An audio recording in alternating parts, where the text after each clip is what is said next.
Welcome to 154, London's first international contemporary art fair. This is our opening panel for today. Hosting will be Christine Eyene. Christine Eyene is the Guild Research Fellow in Contemporary Art at the University of Central Lancaster. She develops projects around contemporary art from Africa and the diaspora in the UK and internationally. As an art historian, she is particularly interested in highlighting under-researched narratives and marginalized discourses, notably the field of modern art, South African exile from 1970 to the 1980s, and feminist perspectives. As an independent curator, she has been involved with several biennales, including the Brighton Photo Fringe, at the Brighton Photo Biennale, the third Photo Koyo Biennale, and Dakar Biennale in 2012. We also have collaborators Zineb, Sedira and Koyo, of which I'll first introduce Zineb. Zineb Sedira works in Paris, Algiers and in London. She is exhibited at the Venice Biennale in 2001, Tate Britain in 2002 and the ICP Triennale in 2003.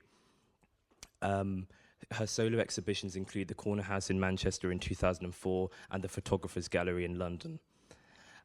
We then have Kouoh, who's our program director here at 154.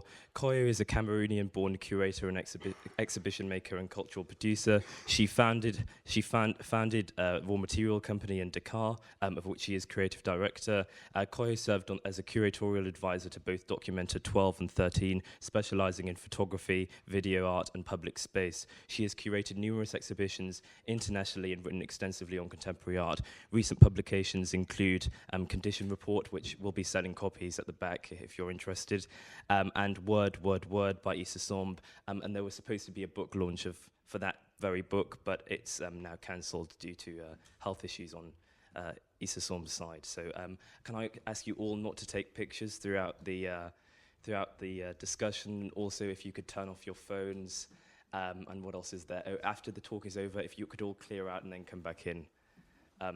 Yeah, I think that's it. Thank you all. Thank you. Thank you everyone for being here this afternoon. Yesterday I had the pleasure of closing the series of artist conversation with Sena Mokudzeto, whose work looks at women's empowerment through culture and economics, and it's quite fitting today to sort of continue this conversation with Koyo and Zineb Sedira. Before we look at Koyo and Zineb's work and look at the book, I think it's worth recontextualizing some of the perceptions around curatorial practice and contemporary African art, especially in the framing of this fair, when African art is placed on the global art scene. There's been this debate for, I don't know, the last decade about the fact that how contemporary African art was perceived on the global arena was the result of a male-dominated, Western-based practice. But at the same time, most of the recent private artistic initiatives in terms of creating art institutions on the continent have been led by women. The most prominent of which are Douala, founded in 1991 by Marilyn Douala-Bell and Didier Chaube. There's also been a townhouse gallery, it's not a women's initiative, but in townhouse in 98 in Egypt. At the turn of the century, of course, we've had Appartement 22 by Abdellah Karoum in 2002.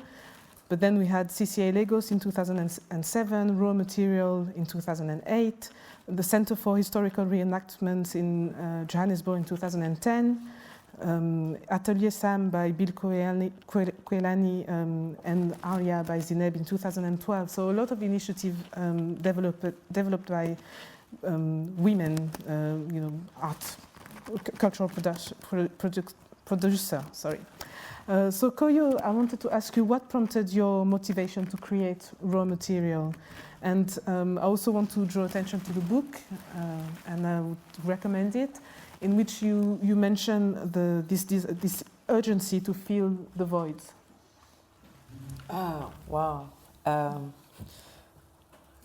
I wanted to see art without furniture. I think that was the main reason. So, explain. Expand on that. And I wanted to produce art that goes beyond painting, and also that has a strong hold on the immediacy of the environment somehow, and provide artists with a space where they have the luxury to think and to come up with ideas that are in response to the immediate environment, basically. Mm-hmm. This is one, and I wanted to. It was necessary, I think, in a place like Dakar specifically, which is a mythical city in Africa. For those of you who don't know, it's the cultural mecca of West Africa, and you know, very much infused by the Senghorian utopias of the early independencies, 1950s, 60s, and 70s, and all the way to the 80s, early 80s, when he left power. So it was basically an urgency to have a space where art is dealt with on a critical level, and not only in terms of aesthetics and, you know, in terms of decoration and leisure, and this idea, very kind of lyrical idea of consuming, producing, showing art in a context of entertainment, so to speak. So I thought that it was not doing service to either the production of art nor the comprehension of it, and it was important to have an independent space that provided this kind of room, this kind of freedom, and also Dakar is one can consider Dakar vibrant from depending what perspective that one looks at it. I didn't consider it vibrant. I still don't. Actually, I started raw material company to stop complaining, but I have not stopped complaining. So I'm still complaining. And I just believe that it is important to consider art as a very significant social, economical, political, historical factor in the society. And I didn't like, and I still don't like, the way some of the institutions and people look at art and treat it. So that's why I wanted to do it myself. Okay. Zineb, I'm going to ask you the same question. What prompted you to create Aria? Okay. Aria started really with me in 2005. In fact, in 2002, I went back to Algeria a lot, as opposed to before, for political reasons. It wasn't as easy to go back to Algeria. I started traveling in 2002, and in 2005, my parents are not from Algiers, actually, they're from Lahores, which is quite far away from Algiers. So I went to Algeria a lot, and I discovered the art scene. I was meeting a lot of artists locally. So in 2005, I had access in a flat in Algiers, which I took on. And from that, informally, I actually visited a lot, invited people to come with me, creator, artists, international, from France sometimes. And I realized that by doing that informally, there was a lot of interest, that a lot of people were telling me, oh, you can go to Algeria, it is possible, it is really possible to do that. So can you help us? We'd like to go. Of course, Algeria is a country where you need a visa as opposed to perhaps Tunisia and Morocco and other places. So people always see Algeria as this space which is impossible to enter. So I've kind of allowed that and helped that kind of perhaps vision to shift a bit among a certain group of persons. So from 2005, I invited a lot of people to come, who kept coming back after and meeting artists also. And then in 2011, I've decided to kind of officialize that, to create a space, area, artist residency in Algiers, and to apply for some fundings. We are an artist-run space, a non-profit organization, and I applied to some money through AFAC, which is the Arab Fund for Art and Culture, based in Beirut, but gives money to Arab project, let's say. And I decided to do a pilot year, just to see, to evaluate. We're going to talk about that after. Yeah. In the So anyway, that's how it started in 2011 with this. So we invited up to now, the first year for artists. Now we've got an extra 2, and we will go for another 2, so 4 years roughly.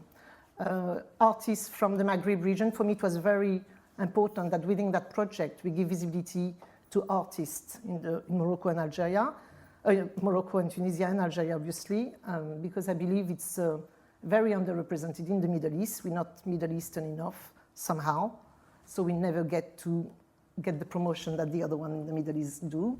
But also in terms of the African continent also, we're not somehow African enough to be sometimes represented within that. And I'm saying sometimes, it's not always the case.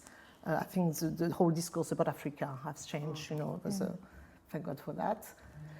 So, and then as well as those artists from Morocco and Tunisia and Algeria, also international artists. So we have had people like Alfredo Jar coming up. We had an artist from Palestine. We had, Mohamed Bouissa, a Franco-Algerian artist. So it's quite open. Yeah. But the project always had to be a research project. It's not a production-based project. And also, we only invite, because it's not an open call process, we can't do that yet.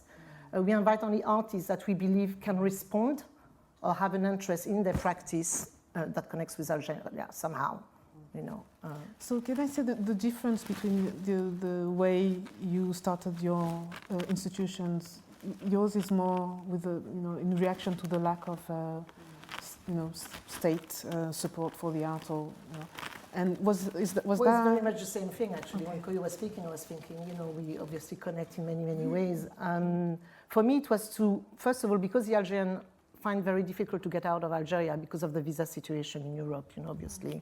So I thought if they can't go out, the artists, and see art abroad as they should be doing, because there is no real production locally, I've got to bring people to them. So I've got to bring artists. So for each artist that comes and does a residency, they will have some kind of involvement with the local artistic scene via a talk, a workshop, informal or formal discussion. So there is always this kind of, it's in fact a platform where they can meet and talk. So it's a way to bring art to them. But then also the idea was for those artists that are invited to hopefully produce a body of work that might be made in Algeria and so become ambassador in many ways, about, so. Okay. In the book, Simon Jamy makes an interesting point about the creation of independent institution, not solely as responding to the void left by the state, but also responding to the desire, the desire from the initiators of these projects to share. Art in a different way, and also to have more freedom in terms of what they put forward, or what work is being seen. Because sometimes when you're working or exhibiting within the frame of the official institution, you can't be critical, or there are certain territories that you can't go beyond certain limits. So is that something that also sparked your interest in? Especially, at Raw Material Company, one of the organization obviously now works on multiple, runs multiple avenues, but one of the core kind of founding activity was to provide access to knowledge, to provide access to theory, to provide access to criticality, and the very first activity of the center was to establish a library, and a library that is specialized in contemporary artistic theory, and borderless, you know, and with a strong hold on books on artists or artist books, and also with a strong holdings on exhibitions, because this is curatorial practice and cultural theory. So I think that was the really, and it's still the sort of roving and binding thread throughout our all our activities, because I strongly believe that they call it education as such, or knowledge sharing, knowledge production, but it's basically insight, you know, and I strongly believe that theoretical knowledge enhances or increases awareness, and also increases criticality. And one of my things that I still complain about, but is I complain, but I do something also. So it's not, I'm not just complaining. That I still complain about is that regardless, especially at African art academies, criticality is not extremely developed, especially in the former French colonies. Ask me why, I don't know. It's the case. That's the reality. So, and we are doing our next symposium, because this book is the result of the first symposium that we did, and our next symposium is looking at artistic education in a formal and non-formal way, and also holding symposiums for us is part of this production of knowledge and production of discourse and production of, I'm also taking ownership, you know, of all this knowledge production, in a sense that it is a knowledge that is produced out of a kind of a local involvement and a practice-oriented knowledge also, you know. Okay. So so that is really very important, and I'll come back to that as well, because I had questions about the definition of knowledge production. But I want to come back to this idea, I mean, this huge type of building or creating your own institution in Africa. And Zineb, you've explained a little bit, but I want to ask you, Koyo, what was the next step, and how did you proceed? You know, when getting the venue or the funding, what were the toughest challenges that you faced? I mean, it's like, what was first, the egg or the hen? Yeah. I don't know. It's I think it was difficult in all senses. I mean, first of all, because it's a private initiative, and the cultural private sector is not a very vibrant and active sector in Dakar, at least. And funding is always an issue. It's always a major problem. But I was lucky. I got some seed funding from Arts Collaboratory. And the other part of the funding I put myself, because, which I'm still doing also. You still have to do a lot of self-funding, you know, because money is never really enough.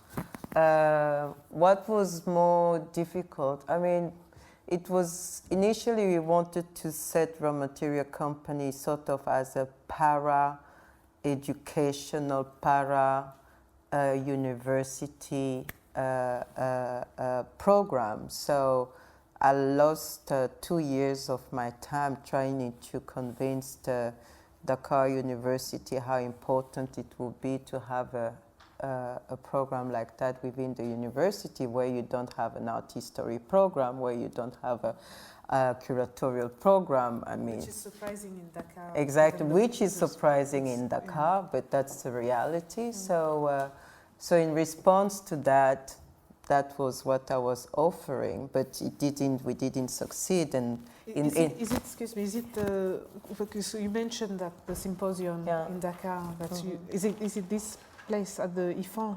Yeah. Okay. And in retrospect, I must say that I think that in retrospect, I'm happy that it did not succeed, because somehow my kind of idealistic idea of, providing or giving means and, feeding in were too naive, in the sense that I think as soon as you get into any kind of institutional setting, you lose a lot of freedom also. So I think that in retrospect, we are very happy to be totally outside of any sort of institutional hold and be able to do our program the way we think it should be done. So, and was it a challenge to find the house, I mean the building where you no, are? No, I mean, there is never a challenge as soon as you have money, We had a little bit of money, so we found a house, and we had ideas how it should be, so we made it. And how long did it take you from the moment you got the house to turn it into the raw material? 4 months. Oh, okay. That's faster than how they built institutions here. And you, Zineb, you mentioned that you applied to AFAC. Was it straightforward, or it was quite straightforward, yeah, the first year. And the second year we applied to the Prince Claus, and we got some money also, and we got some money also from other organizations. But I mean, perhaps it was a bit easier in my case, because there was a flat there, so I didn't have to find the space. But it is not, I mean, I've got to stress, it is not an exhibition space, like your space. It is not even a space where you can really live. Or no, have symposium or things like that, because it is a flat, it is a big flat, large, but it is not that type of space, if you know what I mean. But we do, having said that, we do organize discussions with resident artists, but also any artist that will come to Algiers that I know of for a project, depending, not to do with us. I will ask them if they would agree to do a discussion or workshop, or give a talk at l'École des Beaux-Arts, because like you said, in Algeria also, l'École des Beaux-Arts is totally lacking in criticality and other things too, but criticality and art history is not, needs to be strongly developed. So we try to kind of really create that kind of interest also. But coming back to the challenges, I remember when you were in one discussion we had about you setting up ARIA, there was this question of status of the structure. Administratively speaking, it was a challenge, I guess. Or? Well, it wasn't a challenge because we had to do it in England. We couldn't do it in Algeria. So because there is no such a space do not exist even legally. So you can't.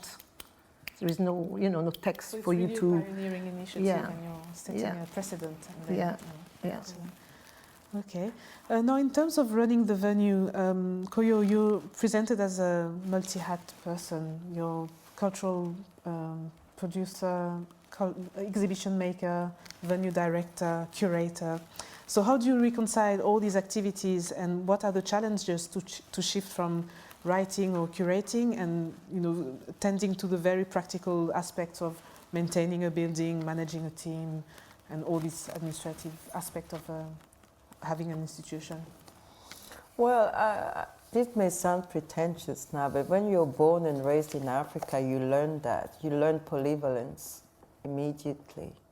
This is something that you just have to be able to do.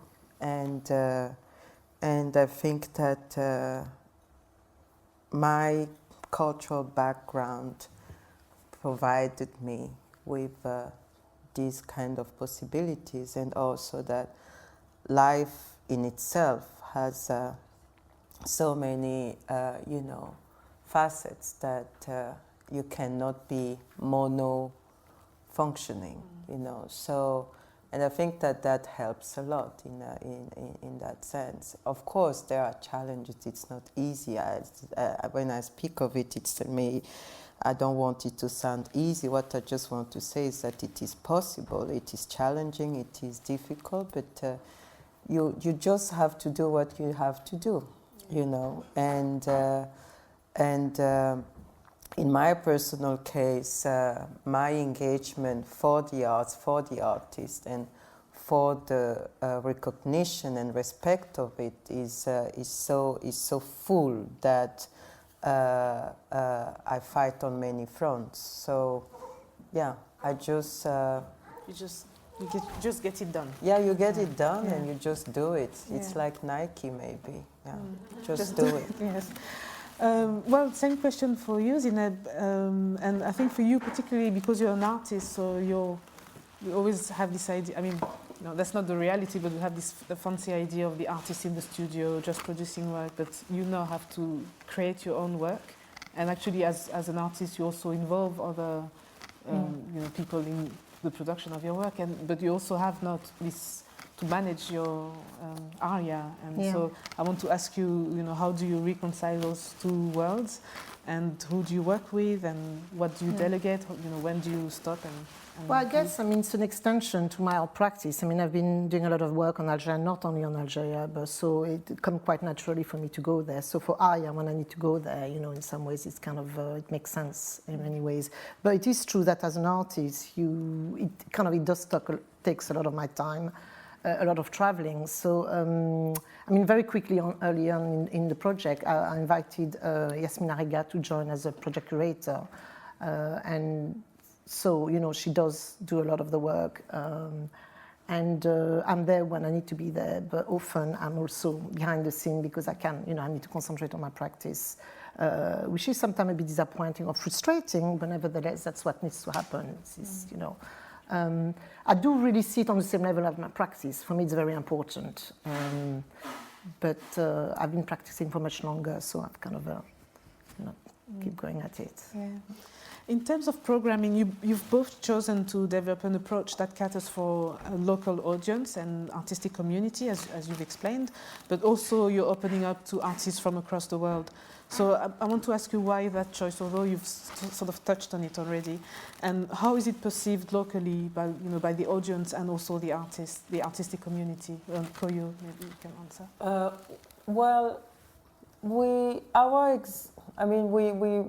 I must say that we run on 4 kind of programs. One of the very important program that I said earlier is the library, and which is also the publication program where we do the educational program. The talks, the presentations, the symposium, and all that is part of that. We call library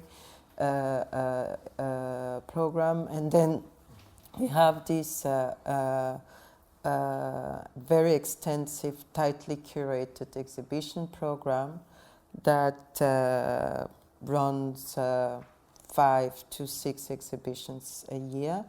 And the residency program, which is also a little bit like ARIA, there is no open call, so we don't accept applications because it's already difficult enough to run a residency program, but we cannot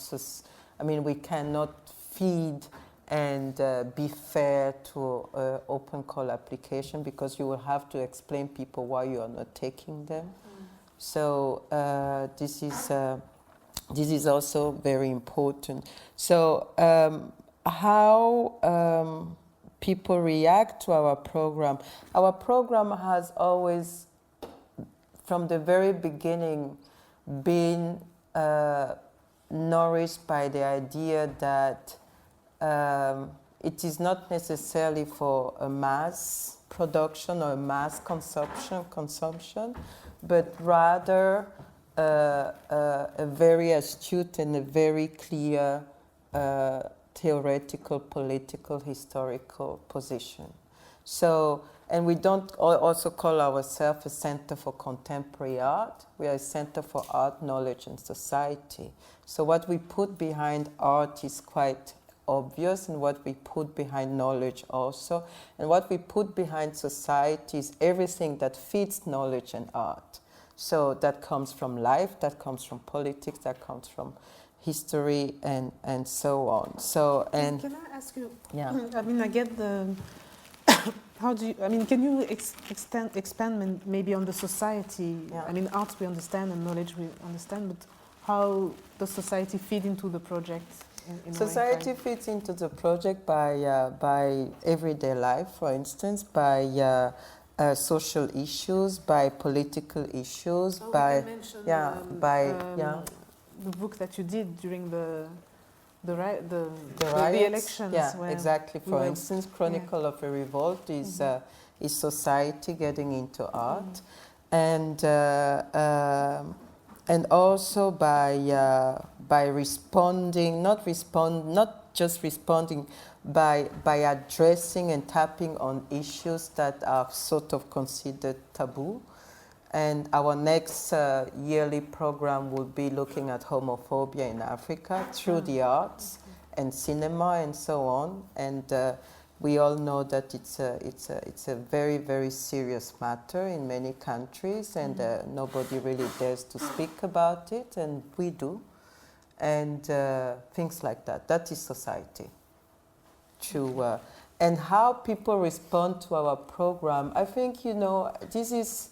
I really think that the art crowd, so to speak, or the art community, if there is a community, is more or less the same everywhere.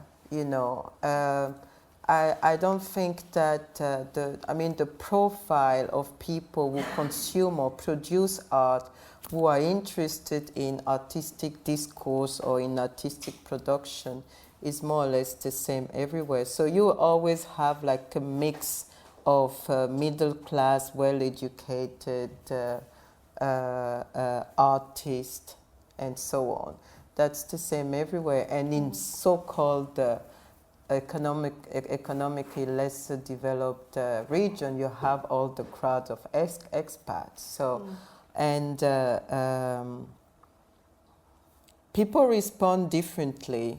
And I think that for us at Raw Material Company, one of the main drive is still that we are still educating our audience. And in terms, can I ask, because in fact, what I sort of wanted to bring out is the idea that, by doing what you're doing, bringing international artists to Algeria and Dakar, you sort of allowing also, you're sort of facilitating an exchange, or at least the chance for local artists to have access to those artists coming from abroad.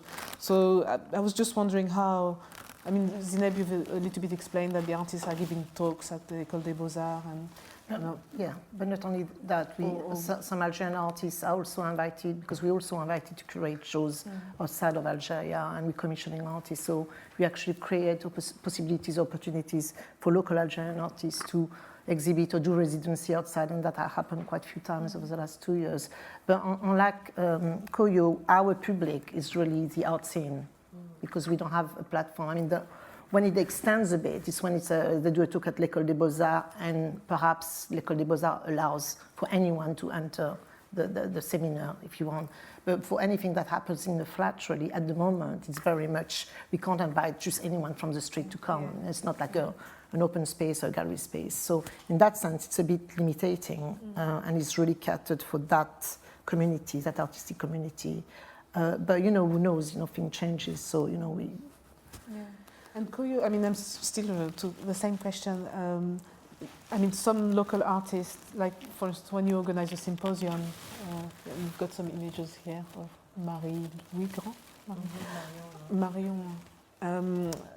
It's sort of, it provides an opportunity for Dakar-based artists maybe to exchange with those artists. Do you see that happening at Raw Material? Oh yeah. And, very much so. Even before Raw Material Company was established as a physical space, we were always holding master classes, for instance, at the art school when we had international artists visiting. And it is, we run a very clear talk program, which is called Vox Artists. It's a monthly program where we invite local artists, cultural producers, practitioners, people passing by, you know, because it's a program that is not extremely well funded, so we cannot. People passing by? Like, I mean, people visiting Dakar. Okay. You know, if we, for instance, we know that you will be visiting Dakar, we'll try to get you to come and give a talk. I will be in Dakar in May, I think. You know, so something like that. Yeah. So it's really. This is, sorry, just to interrupt. This is Didier Chaube and Marie-Lynne Doyle-Labelle, who founded Doualat in 1999. I mean, you're seeing the slide of the symposium that we held a month and 1.5 years ago that was looking at independent art spaces in Africa. I mean, it was the first time that such a gathering was organized and that all major spaces, independent spaces in Africa came together to discuss issues pertaining to their practice and to their work. So, and we don't only work with international artists. I mean, you may be aware that I'm doing quite a substantial work with artist Issa Samb since a few years, who's for me. But I mean, you mean that he's not an international artist? I mean, he's a figure. I mean, no, when I call international, I mean artists coming from abroad, you know. So what I want to say is that we also work a lot with local artists, you know. And you have, I want to ask now, because you're saying that your approach, I mean, you're looking at, you're sort of treading on grounds that are not uncharted, but like, you have more freedom to be critical and to address other issues. And do you have a different audience than the French Institute, for instance, or do you feel that people engage differently with your space that they would Galerie Le Manège or something? It depends on what, when it comes to openings, you know, openings, I actually hate openings, you know, it's very paradoxical for an exhibition maker and the curator. It's when it comes to openings of exhibitions, it's a social event. It's like going to a party, you know. It's you're not going to see works or to see the artist. You're going to socialize. So, in terms of the opening audience, we share the same audience as such, but in terms of programming, totally differently because we run totally different programs. You know, in terms. I mean, our talks and education program is so, I mean, they call us radical. Oh, okay. Yeah, that we are too radical. So, Who they? Lots of people. Okay. In this book that I recommend that you get this book, you mentioning at the end of your essay that you didn't want to open an art space, but you had no choice. And I seem to remember that raw material was announced before you had the venue as a platform. I mean, you'll tell me better than me, but as I understood it as a laboratory or a platform for research. So I wanted to know if you set yourself a trial period where you said, I'm creating raw material and I see how long it works, and if it works, I'm setting myself a deadline or something like that. Can you explain this? I mean, tell us if you had this process. It's difficult. I don't know. I mean, you cannot an art space with such an idea behind it is like an organic material. You know, you have to leave it, let it develop itself. I mean, it's not. I mean, you can try, of course, to orient it and give it a direction, but you have to stay very flexible and very open to sort of be able to absorb and integrate the developments that the thing takes on itself, you know. And the changes that might happen. And also the changes, and also, you know. So and generally, I'm personally never a very kind of fixed person in a sense. You have to give room. I mean, room is important in any context. So I think that raw material will tell me itself when it wants to end or if it wants to continue. But I also believe that the funding, the sustainability part will also inform the longevity We're going to talk about that. Of that. And also, I mean, if you take the example of my friend and colleague from Johannesburg, Gabi Ngsobo, who led Center for Historical Reenactment die.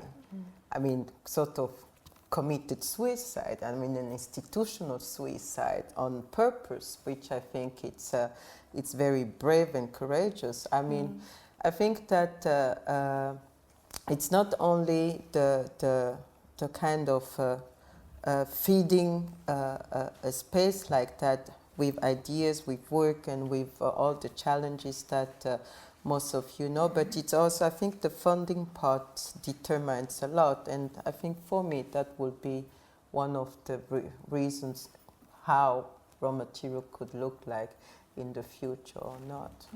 And Zineb, you did set But a sort of a pilot.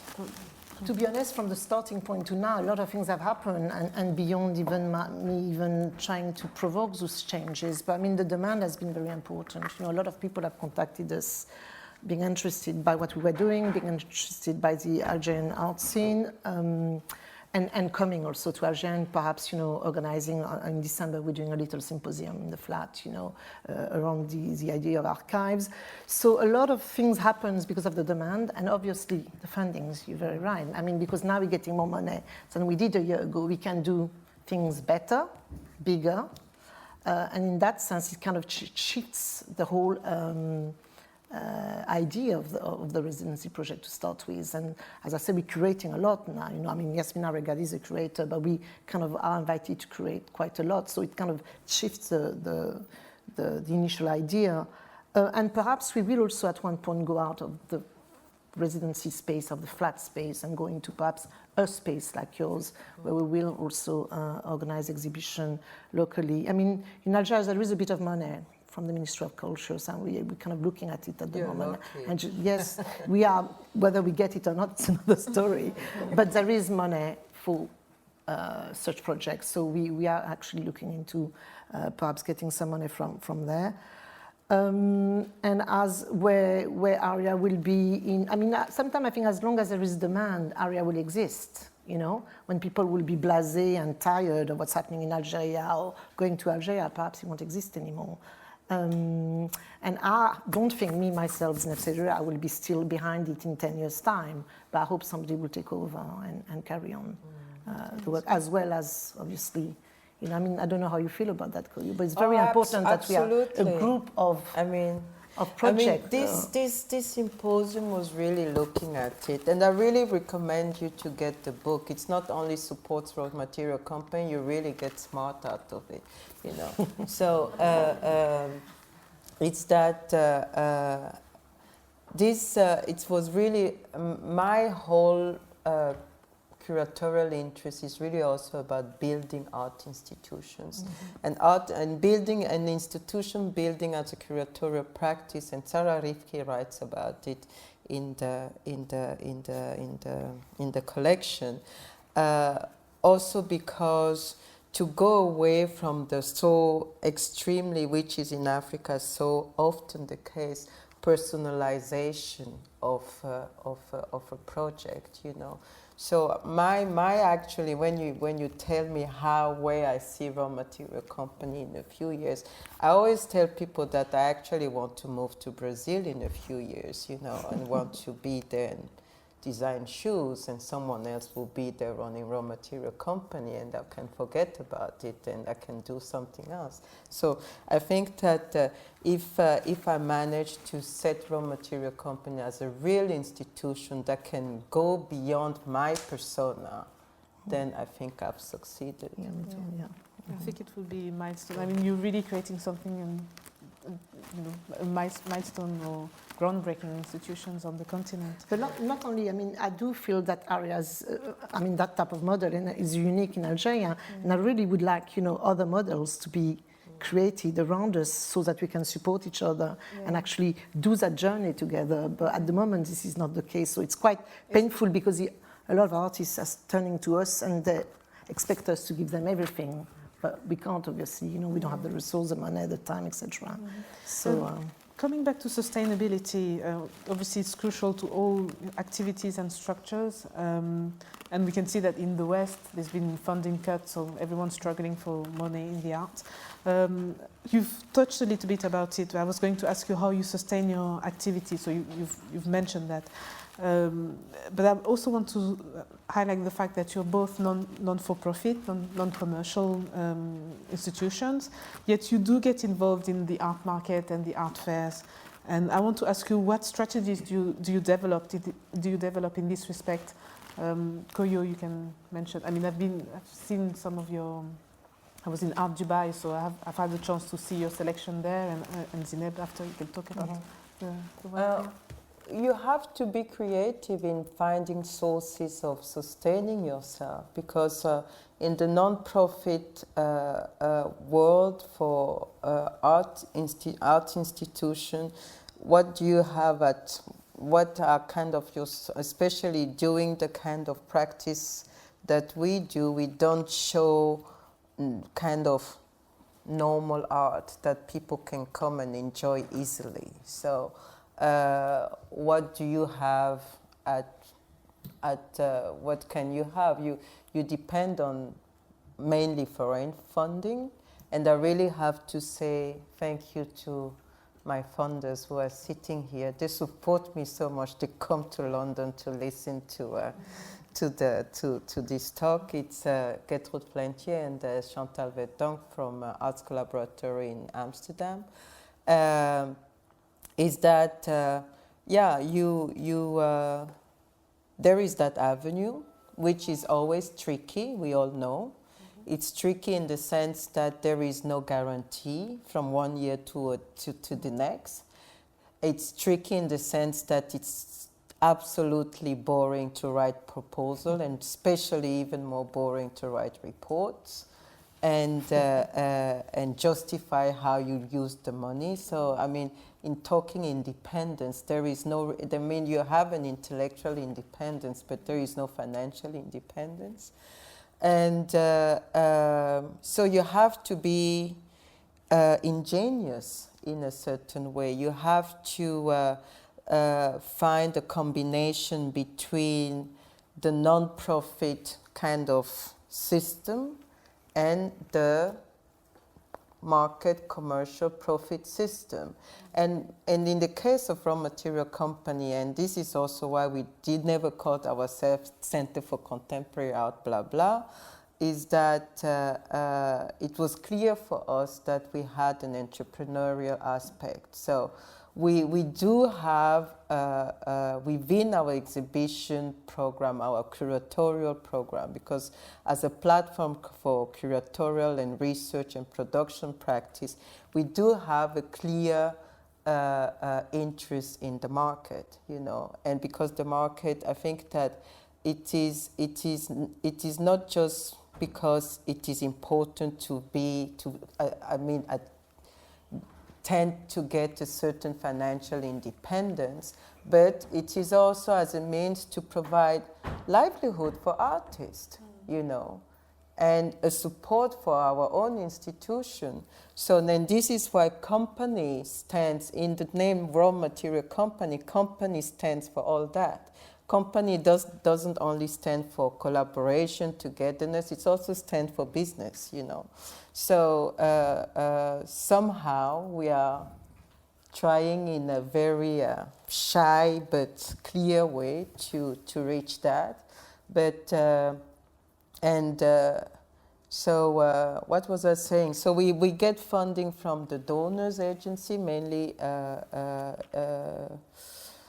European, and we generate our own ways of funding also. So we do servicing. We do. When we work curatorially internationally, it is paid, and we run a bar and a restaurant, hopefully, which is part of curating also. But I had a question about if we take the case of Art Dubai. I noticed that and also you gave a presentation there when we all came with the press, and you were saying that your practice as a curator and what raw material is showing is art, international art from across the world.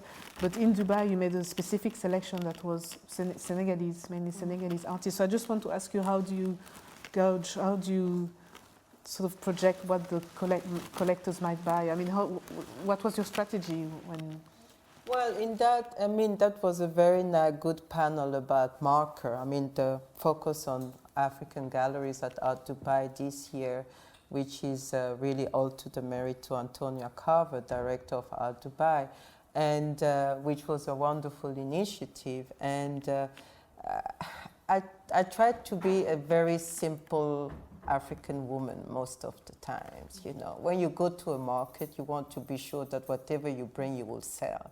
You don't want to go back with, So, and the fair is first and foremost a market, and when you're invited to be part of something like that, you take it very seriously, because you do it not only as it's a strategy to support your organization, but it's also a strategy to support the artists. So, and this is one. Second, I think that as an institution from Dakar, going abroad to a fair, I had the duty to present Senegalese artists, I do enough international work back home. So when I go abroad, I think that it is my duty to bring local artists, and there are very strong artists, a selection of strong artists that we did, and I was not wrong. It worked very well. Okay, yeah, I saw some red pastels time to time also. And Zineb, you're also organizing a fundraising. We had a fundraising dinner in November where we sold some work donated by artists. We did okay. We had also a lot of curators and, non-collectors, non-buyers supporting us, which was nice. I'm not really interested in the art market with ARIA. This is far from being my priority or my interest. Having said that, when Touria invited us to be present in this fair, it was obvious for me that I wasn't going to sell. I could have also gathered some pieces of work for sold, but what I wanted to do is to give visibility to an artist in Algiers and commission the artist. And thanks to the Art Council of England, we got some money to be able to commission that artist. So for me, ARIA had to be present for the first time anyway in an art fair in that manner, within a project space rather than a selling. Now, I'm not saying if the piece doesn't sell, it'd be brilliant and a little bit will go towards ARIA.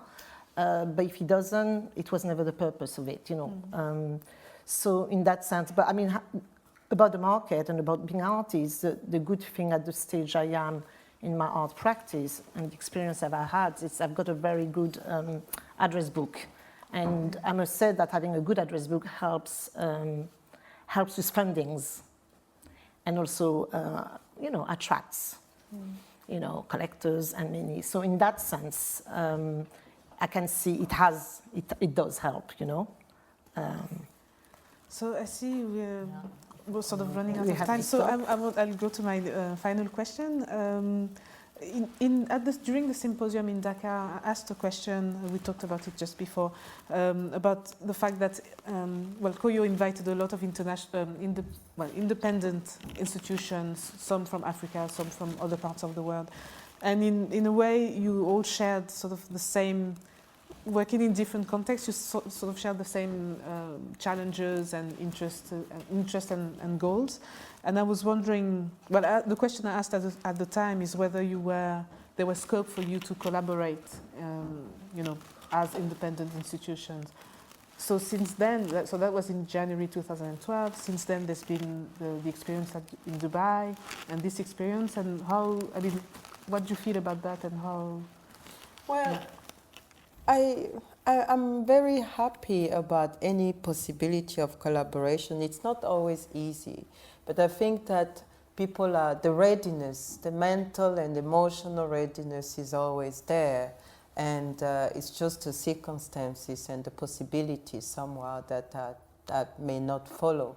But the mental readiness is there, and especially we at Raw Material Company, it's very, very clear for us that it's all about collaboration. That's why company stands for also, not only business. Say, for instance, Zineb has an artist at ARIA and he would exhibit at Rome. I'm just, yeah. Yes, of course. The thing is that sometimes it's very difficult to fine-tune programming together, because you spend a lot of time and energy to develop a program and to sort of navigate to scheduling it, that it's not always easy to match it with your colleagues' schedules. But I think the readiness is there, and each time the opportunity arises, that the opportunity is really taken, and that is the joy of working in that arena anyway. You know. And some collaboration brings money and some don't. Yeah. You know, so that also affects whether you can really participate in a collaborative project or not. You know, so sometimes ARIA does put some money to some project, but at other time we have to say, okay, yes, we can be part of that, but we can't spend any money, you know, because we've got a budget for the year, and once it's gone, you know, we can't.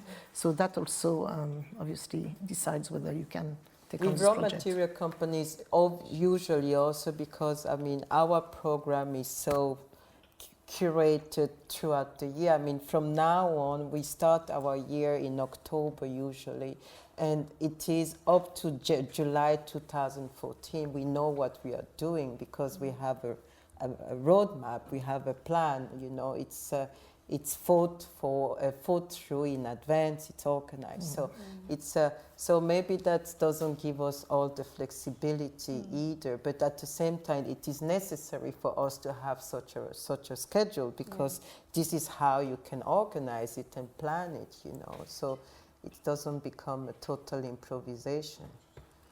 Yeah. Well, thank you. Yes. Thank you very much. But we can yeah, I think people have questions, in the room. And we have time.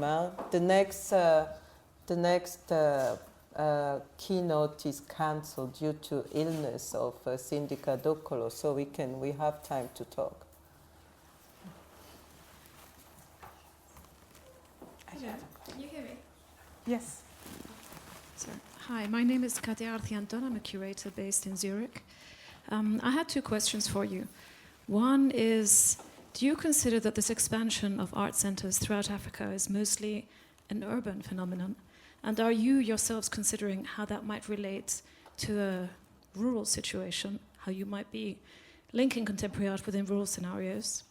That's one thing. And my second question is, bearing in mind the sort of Western, quite omnipresent institutional history, how do you bear this in mind? Do you critique it?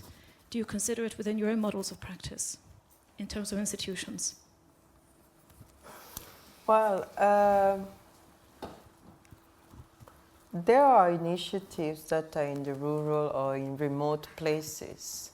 I mean, if you look at it, for instance, an initiative like Pishe in Lubumbashi, even though Lubumbashi is in an urban setting, but in relation to Kinshasa, for instance, it's an extremely remote place, you know. So, and they are running a biennial, they are having a regular exhibition program and so on. So I think that's interesting. There is an art bakery around Douala, which is in the outskirts of Douala. It's not, I mean, it's in the urban kind of metropolitan area, but it's totally remote. There is Banjul Station also in Cameroon, which is totally remote.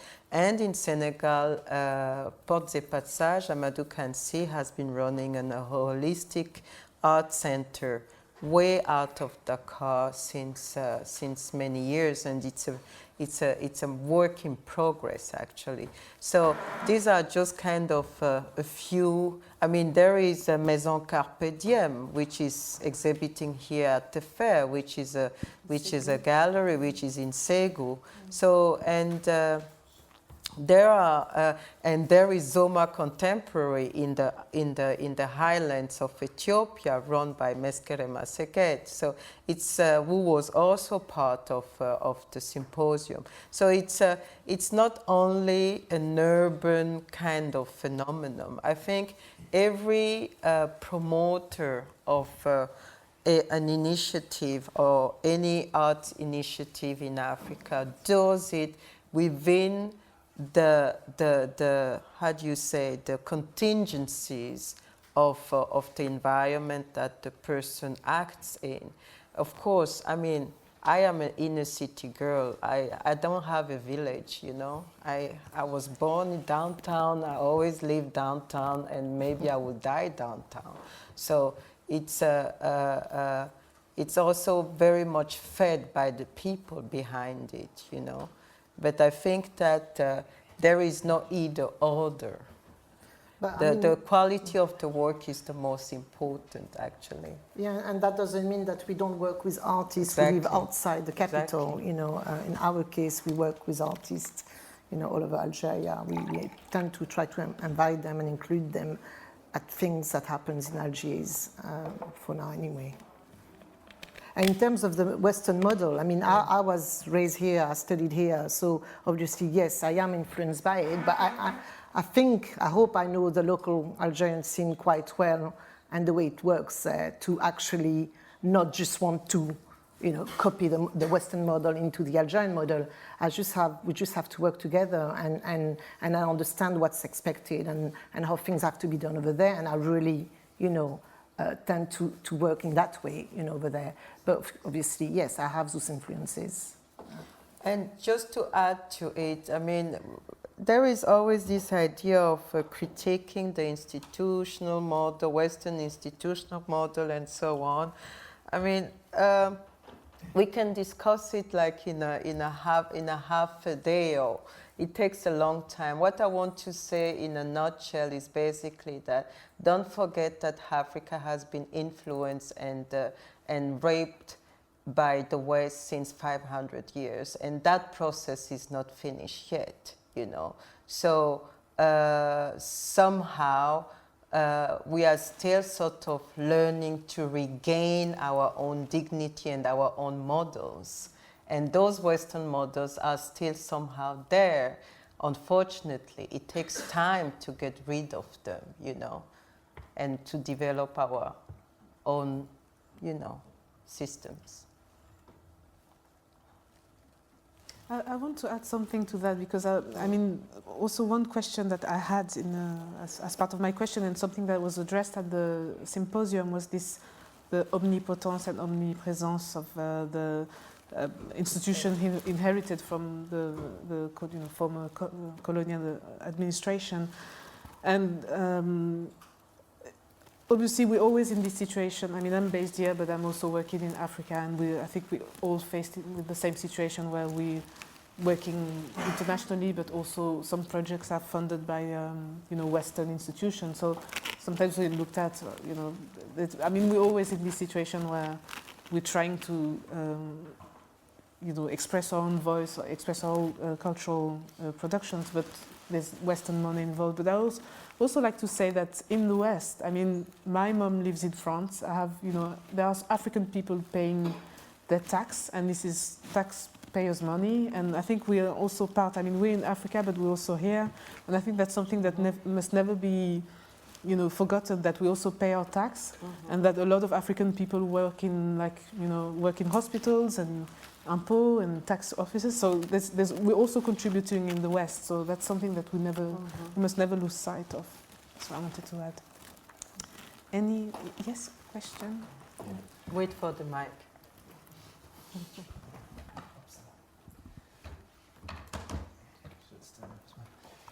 My question is if you think that the galleries, new galleries, and maybe a new partnership with galleries, could galleries become a stronger agent and cooperative force in building up and supporting your work? And I mean, we are here as a result of a collaboration. I just wonder what is your vision, how to elaborate that further. I don't believe that one segment or one format can be paramount, especially not within the art sector. It needs everybody, and it needs the profit, the non-profit, the critical, the non-critical, the decorative and engaging. I mean, it needs the artist, the curator, the dealer, and so on, and working hand in hand, so to speak, if you want, you know, like a chain reaction of things. So in my personal case for raw material company, for instance, and I think that it's not only the art industry, but it's also the economic industry. I mean, the economic side of Senegal or of Africa, if you want, for the matter, that needs to improve in order to, you know, build a significant, you know, base of wealth and knowledge in order to support all that. So there can be, for some people, collaborations with galleries or with institutions, or developing kind of own formats of, you know, of practice or servicing on of products and so on. But I don't think that it can only be one thing. Especially, You know? I think that contemporary practice now is sort of shifting. I mean, artists don't want just to work in galleries; they also want to express themselves. You know, public space. They want to invade public space, and I don't think that gallery is the only, you know, goal of the artist. And I think also the étatique has to work with the private also in order for it to be, you know, workable, you know. And often in our countries, the problem is one or the other works better. I mean, definitively in Algeria, the private is non-existent. I mean, yes, the Ministry of Culture has money and creates, you know, events and exhibitions. There is a museums, blah blah blah. But in terms of private, there is nothing really happening. I mean, to the point that you know, it's struggling. And I'm hoping that other people are going to create, you know, other projects. But it's just not happening. It's just not something that. And there isn't curators also, and there is no art school curating school, and there is no critical schools also, and you know, there is also this kind of. So I guess what we're hoping by doing what we're doing is that we can develop this little, you know, but it's a big task. I mean, it is a huge task, and I know me personally with area, this is not enough. We need 20 different type of area before we can stop thinking of an art scene in Algeria, you know. Any other question in the audience? Yes, this the gentleman here maybe, then the. Zineb, I was in Algiers. What? Thanks very much. I was in Algiers earlier this year. Can you introduce? Oh yeah, I'm Chris Spring from the British Museum. Okay. I was in Algiers earlier this year, and we had a conference in Dar Abdel Latif. Went to the museum for modern art and the art school and so on. I was wondering, do you interact with those organizations, or I know all of them.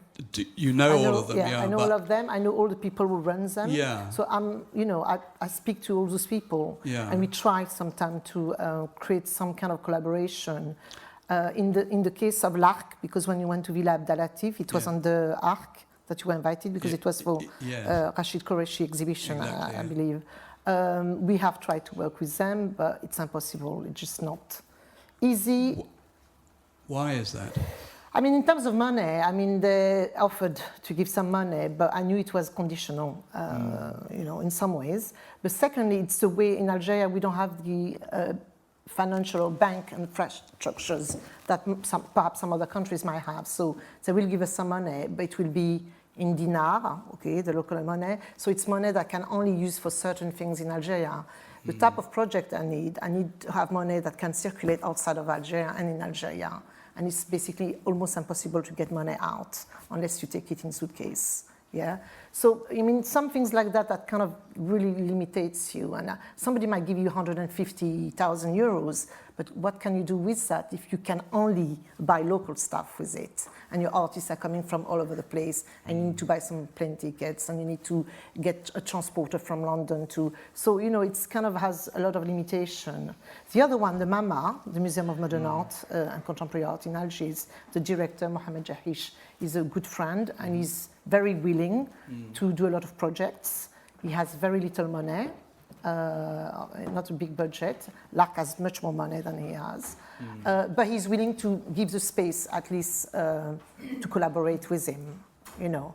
So, you know, not everyone is difficult to work with, but it tends to be quite, you know, quite a struggle. I must admit I hadn't heard of Aria, and I was rather surprised that during that entire fortnight, Yeah. there was...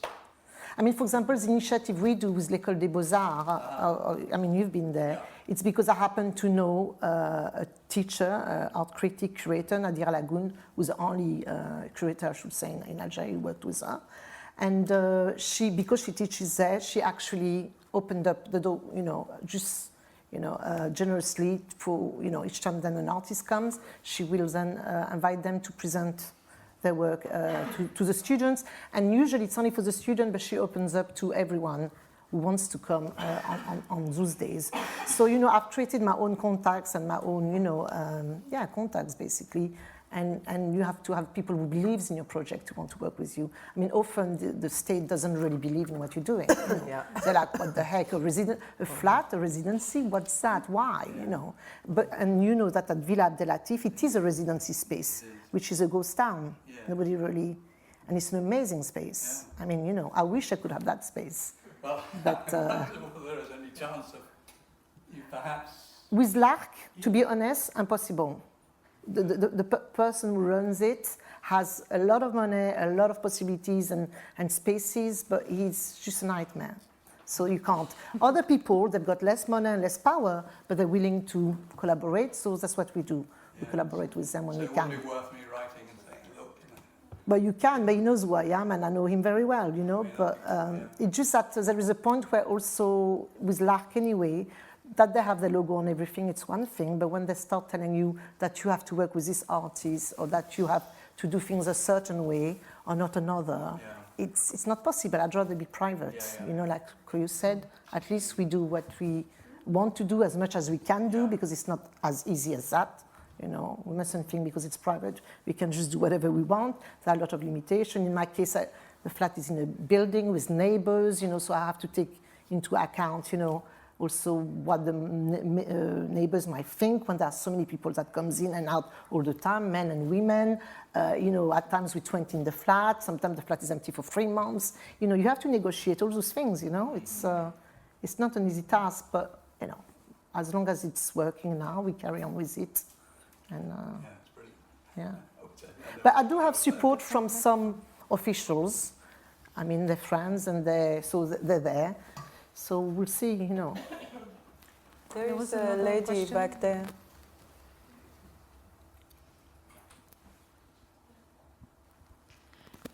I'm thinking about the title of your talk, Building Art Institutions. Now, when I think of building art institutions, I also think about building narratives. Narratives of the past and narratives of the present and narratives of the future. So how do you position yourselves as builders of institutions with regards to those narratives and in the face of very powerful institutions in countries such as the States, the UK or France, which are very rapidly building collector platforms with the possibilities of buying works, which are themselves building narratives but outside of Africa. So do you feel threatened by that, or do you feel it's a chance for collaborating with them? No, I really have to be honest. I don't feel threatened by Europe or the US at all. How can I put it? I mean, we don't play in the same league. Yeah. We are not even playing the same sport. Yeah. You know, so there is no room for competition. There is not even it's and at the same time I think that the work that we do at Raw Material Company is a work exactly to produce our own discourses. And that, of course, can appeal and be interesting to a wider range of people from totally different backgrounds of cultural backgrounds or intellectual backgrounds. But we don't work in looking at what others do or don't do. We work with the idea of what do we need to do. Exactly. Yeah. And what is needed to be done. And if America responds to it, fine. If it doesn't, we don't really care much, really, honestly. And or Europe for the matter. And we were talking here yesterday, especially in the context of this fair, when we were preparing it, a lot of people ask us, why London, why now?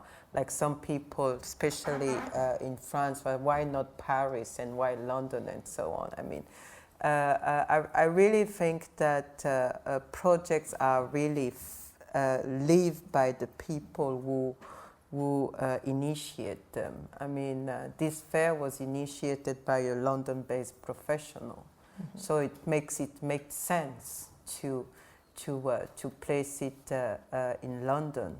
And what I wanted to say is that yesterday someone was saying that, oh, they would want to see these galleries soon exhibiting at Frieze. And I say, oh, hold on 1 second, because the idea is for these spaces, these galleries, not to go and exhibit at Frieze. The idea is that 154 grows and takes another wing and develop its own framework.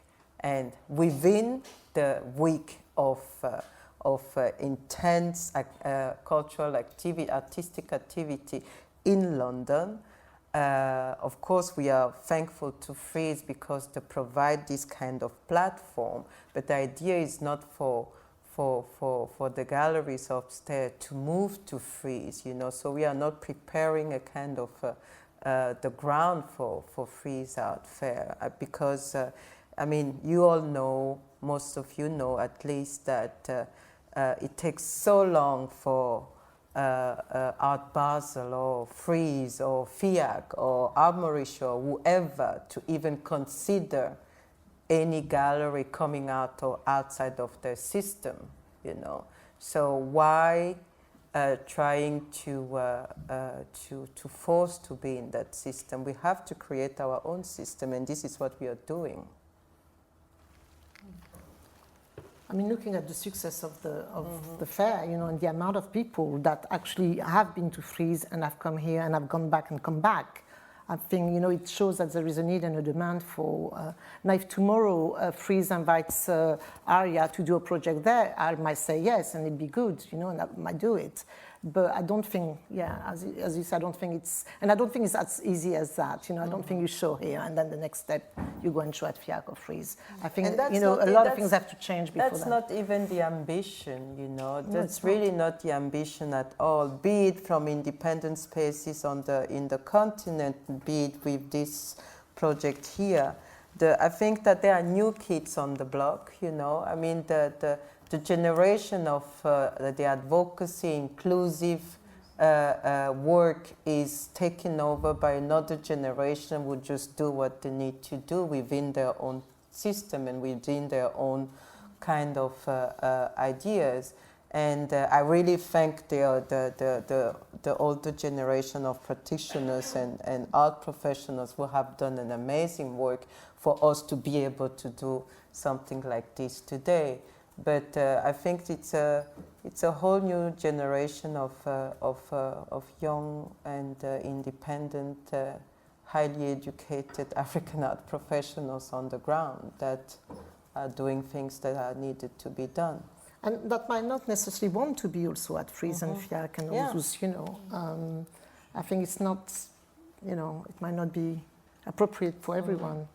I wasn't really thinking about affairs. I was thinking about the idea of museum building and building a collection, a patrimony, so that the artists, the local artists that you're talking about, have the possibility of being informed by what's happened in the past, and that their own works that you are helping them produce, you know, a large amount of them will stay within a situation that will also encourage dialogue. I'm just thinking about those kind of narrative buildings. You know, how do you think about those when so many large museums are actually very speedily going into that terrain and buying and acquiring those works and bringing them to other nations? So I'm thinking about that. I'm thinking about institutional building as building also of collections and narratives.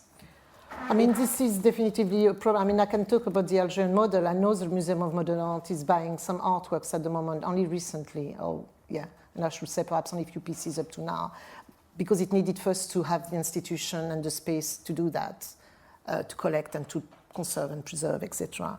So it's doing it. Me personally, I won't never go into that terrain because that's not what I'm interested in, to be honest. But you are right to say that in the case of Algeria anyway, it's a bit late. It feels a bit late now when a lot of the Algerian artists have been bought by and are, you know, in many, many institutions. And hence, perhaps why Algeria will now struggle to acquire work by those Algerian artists. First of all, because of the money issues, they'll probably pay in dinar. The Algerian who lives in New York or whatever might say, you know, it's not interesting for me, you know, I get that money there, I can't get it out, I can't do anything with it. So there is thing that kind of makes the process quite slow, but it is happening. I mean, in the case of Algeria, they're opening also, they're building a museum of African art where they will acquire also works. So things, but it's very slow and it's not at all on the level of what's happening in the West, really. And so, I think you also need to consider local collectors. I mean, I'm sure. I mean, I'm talking about institution. I mean, collectors there isn't any in Algeria. Yeah, but so. you know, you don't know what might happen in 10 years from now. Yeah. You know, it might be exactly. that raw material extend. Yeah. Or, you know, I mean, it's just hypothetical, but it's just you don't know what's. You know, you're creating something, and but I totally hear what the lady is alluding to, and. It's like David and Goliath. We are so small, tiny institution. I mean, we work hard to get a grant of 100,000 euros. I mean, how can we compete with a Tate that is getting a Nigerian bank to fund them to buy an African collection? I mean, it's kind of paradoxical also, you know. Nobody has really raised that, but we are getting to the collecting talks like right after this. So you are welcome to stay because I think that it's an interesting discussion to continue there. But I mean, I don't think that we can even compete. That's why I said earlier that we are not even playing the same sport. We cannot be in the same league because we don't have a collection. I mean, we don't have money to buy the work that we produce, for instance, you know. So how can we do that? We can only rely on collectors or in institutions that, or also on a public vision from the African countries that they understand how important it is to you know, to preserve that production. Yes. Wait for. microphone. I'm Suzette Bell-Roberts from South Africa, Art South Africa magazine. And just on that point, as we speak, there is a very large a large museum being developed in Cape Town, collecting specifically African art. So I know that it's the southern tip of Africa, but it certainly is serving that purpose, that function. Private museum? It's a privately owned museum, but I believe that it's much bigger. I believe that it's going to rival the size, and this is hearsay, but rival the size of MoMA. So in New York. So I think we should all be looking forward to that. And there is and they're collecting from Africa. Exactly. Right. I mean, there in that level, there are also initiatives like the Museum of Equatorial Guinea, which is presented here, and there is also the whole Syndicat de Kouoh initiatives, which are very, very big also. So I think that a lot of a few advanced and enlightened African philanthropists are understanding the need and the necessity to invest massively and big time into preserving art and promoting art and buying art for, you know, future generations.